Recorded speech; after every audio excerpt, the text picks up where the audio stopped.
ஆவணி Cinemax Khushbu Sundar வழங்கும் Sundar C நடிப்பில் அரண்மனை 4 மே 3 முதல் திரையரங்குகளில். கேரளாவில் சிக்கிய விவசாயிகள். வஞ்சிக்கிறதா பினராயி அரசு? உத்தரவாதத்தை மீறும் அதிகாரிகள். கதரும் நிலமளித்த கேரள வாழ் தமிழர்கள்.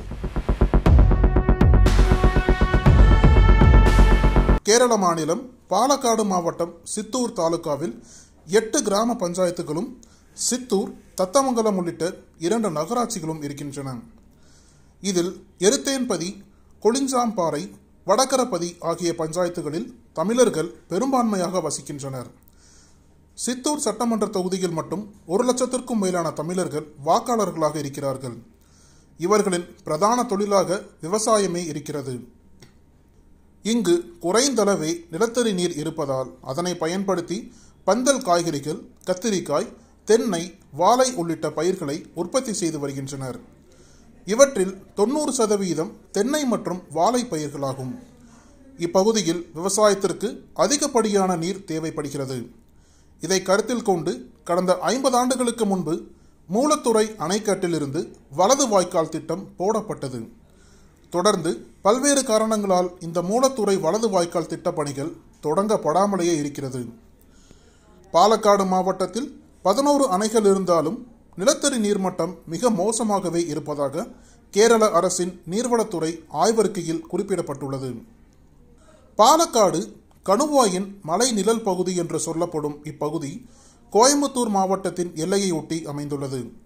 1956 மொழிவாரி அடிப்படையில் மாநிலங்கள் பிரிக்கப்பட்ட போது இவர்கள் வசிக்கும் பகுதி கேரள மாநிலத்தோடு இணைக்கப்பட்டது. தமிழக அரசு இங்குள்ள தமிழர்களுக்காக வழங்கும் 7.2 TMC தண்ணீரை தற்போது கேரள மக்கள் வசிக்கும் பகுதிகளிலேயே அதிகம் பயன்படுத்துகின்றனர். தமிழர்கள் வசிக்கும் பகுதியில் கோடை காலங்களில் வாகனங்களில் தண்ணீர் கொண்டு சென்று விநியோகிக்கும் நிலையில் உள்ளது. ஆலியார் அணையிலிருந்து வரும் தண்ணீர் மூலத்துறை அணைக்கட்டில் சேகரிக்கப்பட்டு 2 கால்வாய் வழியாக தமிழர்கள், கேரளர்கள் வசிக்கும் பகுதிக்கு பிரித்து அனுப்பப்படுகிறது. கேரள மக்கள் அதிகம் வசிக்கும் பகுதிக்கு இடது கால்வாய் 100 கிலோமீட்டர் அளவிற்கு விரிவுபடுத்தப்பட்டது. ஆனால் தமிழர்கள் வசிக்கும் பகுதியில் வலது கால்வாய் 20 கிலோமீட்டர் வெட்டப்பட்டிருந்தாலே வேளாந்த வளம் வரை வந்திருக்கும். அதற்கான முயற்சியை கேரள அரசு எடுக்காமல் தமிழர்களை வஞ்சித்து விட்டதாக இங்குள்ள தமிழர்கள் குற்றம் சாட்டி வந்தனர்.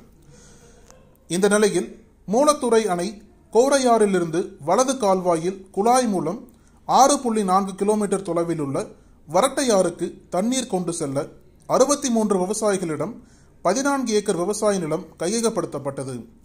நிலத்திற்கு 1 சென்டிற்கு 60,000 ரூபாய் இழப்பீடாக அரசு அளித்தது. மேலும் நிலம் தரும் விவசாயிகளுக்கு வாய்க்காலிலிருந்து ஏக்கருக்கு ஏற்ப விவசாயத்திற்கு தண்ணீர் வழங்கப்படும் என கேரள மின்சாரத்துறை அமைச்சர் மாவட்ட நிர்வாகம் சார்பில் உத்தரவாதம் அளித்திருந்தனர். கடந்த 2 ஆண்டுகளாக வலது வாய்க்கால் பணிகள் நடைபெற்று வருகின்றன. நிலம் கொடுத்த விவசாயிகளுக்கு தெரியாமல் அரசு அளித்த உத்தரவாதத்தை மீறி பெரிய குழாய்களுக்கு பதிலாக கான்கிரீட்டால் வாய்க்கால் கட்டப்பட்டு வருவது விவசாயிகளிடம் அதிர்ச்சியை ஏற்படுத்தியுள்ளது. வணக்கம்ங்க, ஆரிபிபுதூர் சம்பத்குமார் பேசுகிறேன். என்னுடைய பேர் பீமராஜுங்க. இந்த வாய்க்காலுக்கு இடம் கொடுத்து ரொம்ப பாதிக்கப்பட்டு, அதாவது தண்ணி கிடைக்குன்னு ஓட்டு இடம் கொடுத்து பாதிக்கப்பட்டு ரொம்ப நொந்து போய் சொல்கிற பேராக்கு பீமராஜுங்க. எங்களுடைய பகுதி ரொம்ப வறண்ட பகுதியாக இருந்தது. அந்த சூழ்நிலையில் இப்போ இந்த ப்ராஜெக்ட் வந்தது எங்களுக்கெல்லாம் ரொம்ப சந்தோஷப்பட்டோம்னு சொன்னால் எங்களுக்கு எப்படின்னா, எங்ககிட்ட நிறையா கிராப்பு இருக்குது. ஒரு பக்கம் மாதிரி ஒரு தென்னை மட்டுமோ அல்லது ஒரு பக்கம் நெல் மட்டுமோ அல்ல. எங்களுடைய பகுதியில் காய்கறி இருக்குது, மிளகாய் இருக்குது, தக்காளி இருக்குது, பந்தல் பயிர்கள் இருக்குது, பந்தல் காய்கறி பயிர்கள் இருக்குது, தீவனப்புல் இருக்குது, மாட்டுக்கு தீவனப்புல் இருக்குது, அதுபோக தென்னை மரம் இருக்குது, தென்னை மரத்தில் இன்டர்கிராப் இருக்குது.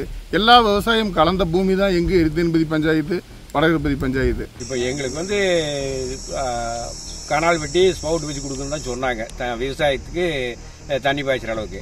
ஆனால் இப்போ என்ன வேலை முடிஞ்சு வரும்போது நான் உங்களுக்கு ஸ்பவுட் வச்சு கொடுக்க மாட்டோம் அப்படின்னு ஒரே தீர்மானத்தில் இருக்கிறாங்க. இந்த எலெக்ஷன் வேணுமா? நீ வரக்கூடிய எலெக்ஷன் நாங்களாம் ஓடி ஆடி எல்லாம் செஞ்சவை தான். ஆனால் இந்த எலெக்ஷன் இப்போ இந்த 2 நாள் நாங்கள் தீர்மானம் பண்ணியிருக்கோம். இதே கண்டிஷன் எங்களுக்கு மீட்டிங் முதலே தண்ணி கொடுக்க மாட்டேன்னு சொல்லியிருந்தா ஒருபாடு ஆளுகளை சேர்த்து நாங்கள் ஸ்ட்ரைக் பண்ணி எலெக்ஷன் நிராகரிச்சிருப்போம். எலெக்ஷன் யாருமே ஓட்டு போட வேண்டாங்கிற ஒரே குறிக்கோளில் எல்லாத்தையும் கூட்டி இதை விட அதிக கூட்ட முடியும். நாங்கள் இந்த பேச்சுவார்த்தைக்கு போகும்போது நாங்கள் சித்தூர் கலெக்டர்கிட்ட மந்திரிகிட்ட எல்லாம் சொல்லும்போது எங்களுக்கு பணம் கொடுத்தாலும் பார்த்தாது எங்களுக்கு விவசாயம் பண்ணக்கூடிய அளவுக்கு தண்ணி வேணும், எங்களுக்கு ஒரு 2 பைப் வச்சு கொடுக்குறதா சொன்னாங்க கிணத்துகளுக்கெல்லாம். இப்போ வேலை முடிஞ்சு வரும்போது அது கொடுக்க மாட்டேங்கிறாங்க. இப்போ இந்த கிணறு வெட்டுறதுனால எங்கள் கிணத்து தண்ணி பூராமே கிணறுக்குள்ள வந்து கிணறுல வற்றிடுதுங்க. குடி தண்ணீர் இல்லை பாருங்க, தென்னைகள்லாம் காயுது. மாடு 10-20 மாடு இருக்குது, மாட்டுக்கு தண்ணியில் விலைக்கு வாங்கி ஊற்றுற கண்டிஷன் ஆகி போச்சு. நிறச்சி பாக்கி உள்ளவர்களுக்கு எப்படி நீங்கள் தண்ணி கொடுப்பீங்கன்னு கேட்கும்போது அந்த குளத்தில் நிறச்சி குளத்துலேருந்து மைக்ரோ இரிகேஷன் சிஸ்டத்தில் நாங்கள் கொடுப்போம் அப்படிங்கிறாங்க. கம்யூனிட்டி இரிகேஷன் வந்து எந்த அளவுக்கு பாசிபிளுங்கிறது எங்களுக்கு தெரியல. ரெண்டாவது அதில் வந்து எல்லாருமே தென்னை போடல, எல்லாரும் வாழையும் போடல, காய்கறி இப்படி பல பயிர் நாங்கள் போட்டிருக்கோம். இனி இந்த கம்யூனிட்டி இரிகேஷனுங்கிற பேரில் தண்ணி வந்து அந்த இதில் கொடுத்தாங்கன்னா நாங்கள் ஒன்றுக்கு ஒன்று அடிச்சுக்க வேண்டியதான் வரும். இல்லாமல் இது வந்து நடைமுறைக்கு வருமா, சாத்தியப்படுமா அப்படிங்கிறதும் ஒரு சந்தேகத்துக்குரியதாக இருக்குது. எல்லா விவசாயிகளும் ஒவ்வொரு வீடாக போய் நாங்கள் கெஞ்சி தான் இந்த இடத்துக்கு அனுமதி வாங்கி கொடுத்தோம். அனுமதி வாங்கி கொடுத்தப்போ இதே அதிகாரிகளும் ஆட்சியாளர்களும் சொன்னாங்க, கண்டிப்பாக வீலுக்கு ஸ்பவுட் கொடுக்கலாம், கண்டிப்பாக வீலுக்கு வேறு அந்நிய நபர்கள் இருந்து அந்த விவசாய பூமிக்குள்ளே பிரயோகிக்காமல் உள்ளே போகாமல் நாங்கள் உங்களுக்கு பாதுகாப்பு கொடுக்குறோம், எங்களுக்கு எந்த பிரச்சனையும் வராமல் நாங்கள் பார்த்துக்கிறோம்னு இவங்க சொன்ன வாக்குறுதியை நிறைவேற்றி கொடுக்கணும்னு கேட்டுக்கொண்டு விடைபெறுகிறேன். நன்றி, வணக்கம்.